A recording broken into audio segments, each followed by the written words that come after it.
सालों पहले पीतल नगर में किशन नाम का एक किसान रहता था। वह गांव के एक जमींदार के खेत पर काम करके किसी तरह अपना घर चला रहा था। पहले किशन के भी खेत थे, लेकिन उसके पिता के बीमार होने के कारण उसे अपने सारे खेत बेचने पड़े।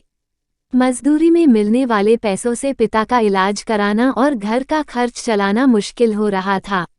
वो हर दिन सोचता कि कैसे घर की स्थिति को बेहतर किया जाए। आज भी इसी सोच के साथ किशन सुबह सुबह जमींदार के खेत पर काम करने के लिए निकला। खुदाई करते समय उसकी कुदाल किसी धातु से टकराई और तेज आवाज हुई। किशन के मन में हुआ कि आखिर ऐसा क्या है यहाँ। उसने तुरंत उस हिस्से को खोदा तो वहां से एक बड़ा सा पतीला निकला। पतीला देखकर किशन दुखी हो गया। किशन के मन में हुआ कि ये जेवरात होते तो मेरे घर की हालत थोड़ी सुधर जाती। फिर किशन ने सोचा कि चलो अब खाना ही खा लेता हूँ। किशन ने खाना खाने के लिए अपने हाथ की कुदाल उस पतीले में फेंक दी और हाथ मुंह धोकर खाना खाने लगा। खाना खत्म करने के बाद किशन अपनी कुदाल उठाने के लिए उस पतीले के पास पहुंचा। वहां पहुंचते ही किशन हैरान हो गया। उस पतीले के अंदर एक नहीं बल्कि बहुत सारे कुदाल थे। उसे कुछ समझ नहीं आया। तभी उसने अपने पास रखी एक टोकरी को भी उस पतीले में फेंक दिया। वो एक टोकरी भी पतीले के अंदर जाते ही बहुत सारी हो गईं।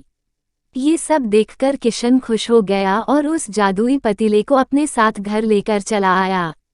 वो हर दिन उस बर्तन में अपने कुछ औजार डालता और जब वो ज्यादा हो जाते तब उन्हें बाजार जाकर बेच आता। ऐसा करते करते किशन के घर की हालत सुधरने लगी। उसने इस तरह से बहुत पैसा कमाया और अपने पिता का इलाज भी करवा लिया।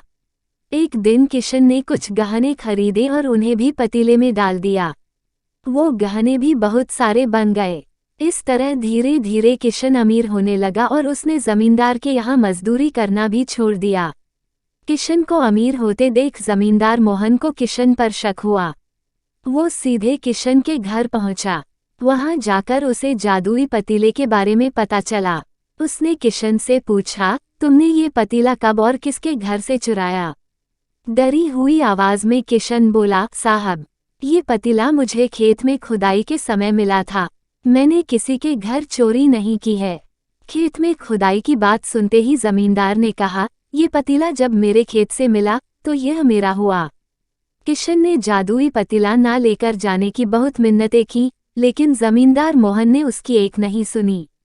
वो जबरदस्ती अपने साथ वो जादुई पतीला लेकर चला गया। जमींदार ने भी किशन की ही तरह उसमें सामान डालकर उन्हें बढ़ाना शुरू किया। एक दिन जमींदार ने अपने घर में मौजूद सारे गहने एक एक करके उस पतीले में डाल दिए और रातों रात बहुत अमीर हो गया। एकदम से जमींदार के अमीर होने की खबर पीतल नगर के राजा तक पहुंच गई। पता लगाने पर राजा को भी जादुई पतीले की जानकारी मिली। फिर क्या था, राजा ने तुरंत अपने लोगों को भेजकर जमींदार के यहाँ से वो पतीला राजमहल मंगवा लिया। राजमहल में उस जादुई पतीले के पहुँचते ही राजा ने अपने आसपास मौजूद सामान को उसमें डालना शुरू दिया। सामान को बढ़ता देखकर राजा दंग रह गया। होते होते आखिर में राजा खुद उस पतीले के अंदर चला गया। देखते ही देखते उस पतीले से बहुत सारे राजा निकल आए। पतीले से निकला हर राजा बोलता, मैं पीतल नगर का असली राजा हूँ, तुम्हें तो इस जादुई पतीले ने बनाया है। ऐसा होते होते सारे राजा आपस में लड़ने लगे और लड़कर मर गए। लड़ाई के दौरान वो जादुई पतीला भी टूट गया।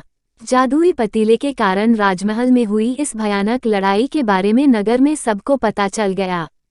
इस बात की जानकारी मिलते ही मजदूर किशन और जमींदार मोहन ने सोचा, अच्छा हुआ कि हमने उस जादुई पतीले का इस्तेमाल सही से किया।